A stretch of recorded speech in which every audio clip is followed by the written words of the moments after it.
And well, let's head to Nigeria now, where gross domestic product contracted by 0.36% in the first quarter of the year, compared to a growth of 2.11% in the fourth quarter of 2015. Now, latest data from the Nigerian Bureau of Statistics indicates that Africa's second biggest oil exporter was hit hard by low crude prices.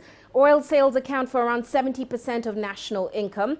An analyst at Capital Economics, John Ashbourne, told Reuters that it could be the worst economic performance since the mid-1990s. The central bank has imposed currency restrictions, but maintained the Naira's peg against the dollar. Investment has fallen as foreign firms expect an eventual devaluation of the Naira because, of course, of the slump in oil revenues.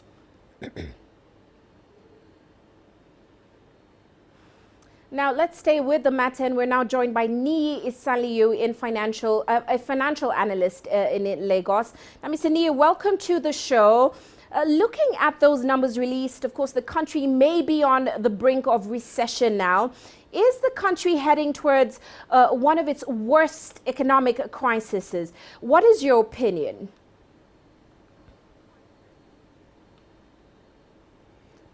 Well, it will appear so if government does not do something about it immediately. You know, anywhere in the world, the business of government is the economy. If you look at what has been happening in the country, a number of factors have been responsible for the economic downturn. The electricity is part of the problem, the fuel crisis, instability in government policies, then foreign currency instability as well. So all of those factors put together, it will appear that the economy is in a free fall.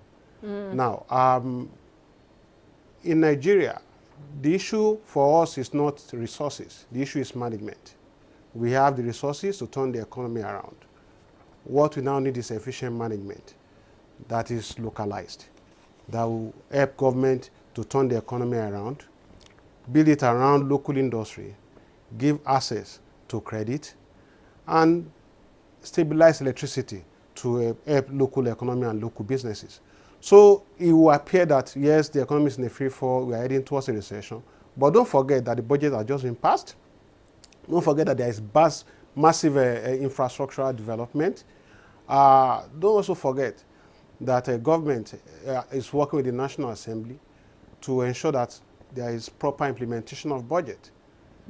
So I don't think the economy is in a free fall. I don't think we are marching to a recession. I think that government will get to a point where some of these policies that are incubating will begin to have meaning and begin to have direct bearing on the economy.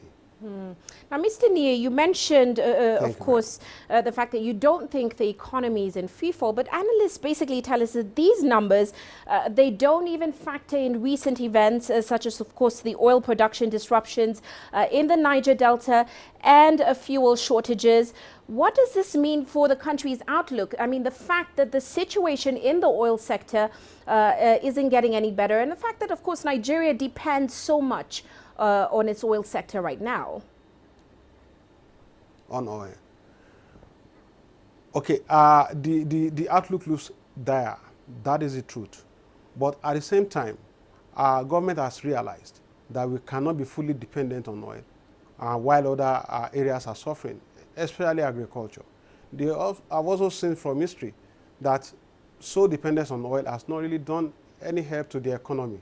So government has come to a point where there is going to be a major turnaround and a major diversification of the economy. Yes, it is not going to happen in the next 1 month, in the next 2 months. We are still going to be going through this phase. There is still going to be serious infrastructural problem. There is massive gap in infrastructural development. All of that will continue to undermine the economy. There is serious lack of confidence in the economy, especially regarding the attitude of the foreign direct investors. So we are going to have a situation where our government will see that it is important to do something that, one, create confidence, two, build and stabilize infrastructural development, and three, that will also ensure that local infrastructure that have been built are kept safe, because most of the issues we have is sabotage, especially in the Niger Delta where oil installations are being tampered with on a daily basis. And it's beginning to even affect electricity. There was time we almost went to 0 megawatts. Well, So Mr. Niyi, I mean, generation sorry 2 to will interrupt you have to there, improve. And but I mean, looking forward, many continue to look to the government to losing its FX controls and, of course, devalue the Naira. Right now, the focus is on these two particular areas. Do you think we'll see any changes in policy reflecting these GDP numbers going forward? To continue to defend the Naira does not help the government. We are wasting resources. We are creating chaos, especially in that space. It is not sensible to come to defend the Naira. So I get government is under serious pressure to devalue. They will get to that point. Government will devalue because it's not sustainable. There is a serious gap between the CBN official rate, the interbank rate, and the parallel market. It is not sustainable. What we see is that people will start to, in fact, and that is what is happening, they start to benefit unduly and they will undermine the economy. Right. So, as far as I'm concerned, I don't think it's sustainable. I don't think government has a good explanation to keep Naira at the level it is.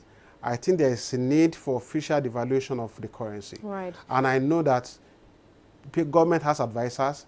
They will get to that point. It is not defensible. Right. Well, thank you so much for those insights. Of course, Mr. Niyi Saliu, a financial analyst, joining us there in Lagos.